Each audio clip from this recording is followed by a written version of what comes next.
I'm gonna go over a little bit of the sermon that I gave yesterday because again, my apologies. I understand that some people were not able to be there on the stream, or they couldn't hear on the stream.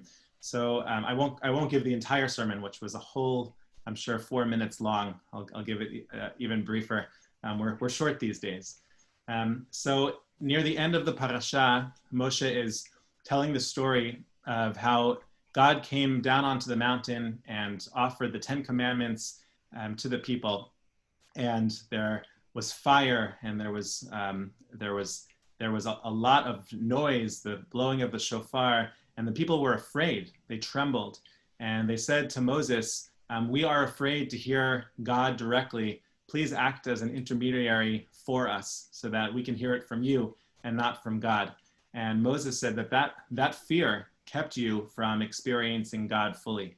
And the early Hasidim, who were the sort of Jews that really bought into the emotions of Judaism, they cared about the spirit of the religion and not only what the mind could grasp learning in the yeshiva. And so they turned against their enemies, the mitnagdim, those that believed in the intellectual striving of Judaism to be at the most important part of their Judaism. And they said, you see this verse, even Moses is telling the people that they should have connected emotionally, right? And if you look at Moses' speech in the beginning of the parasha, you learn another lesson about maybe according to the Hasidim, the way that we should be praying.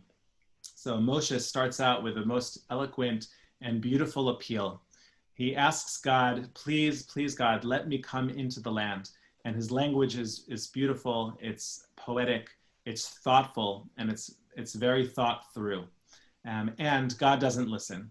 And one of the commentaries on this verse from his book, The Pri Tzadik, offers that perhaps this is the reason that God actually didn't listen to Moses's plea, because it was so perfect, because it was very thoughtful and it made sense.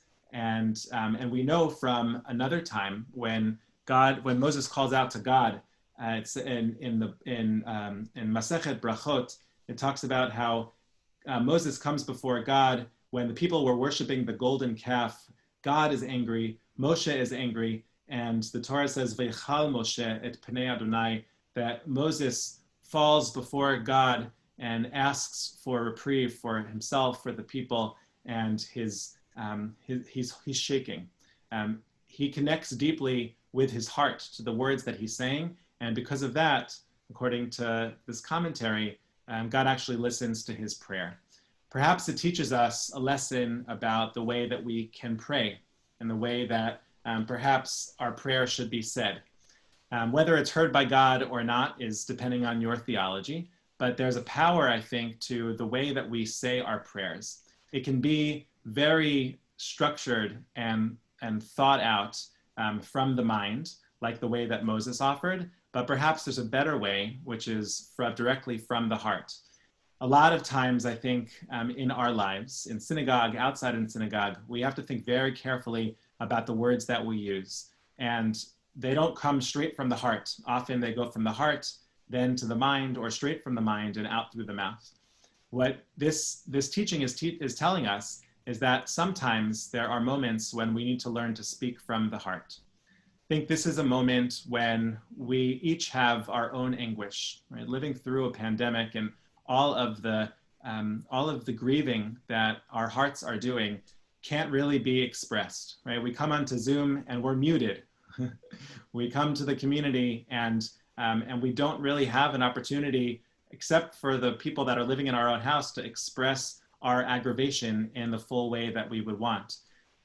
One of the things that I think has been helpful for me is the ability to do that in prayer, to be able to cry out from my heart and to be able to talk about the pain that it feels to not be able to be with community, with my loved ones. And if it just sits on my heart, then it weighs down, and it's not as healthy as it could be if we're able to express it.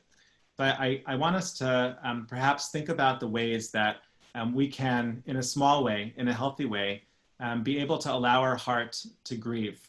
And maybe we can do that through prayer. The words on the page are only a tool.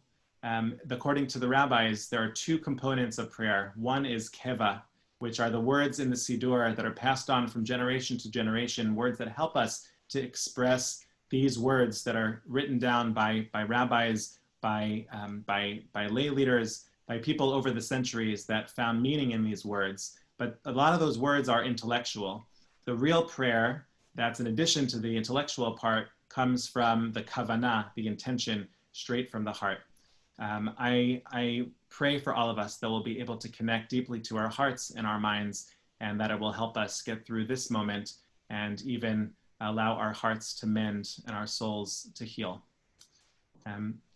Yom Tov. Have a wonderful day, everyone. You too. Thank you. Thank you.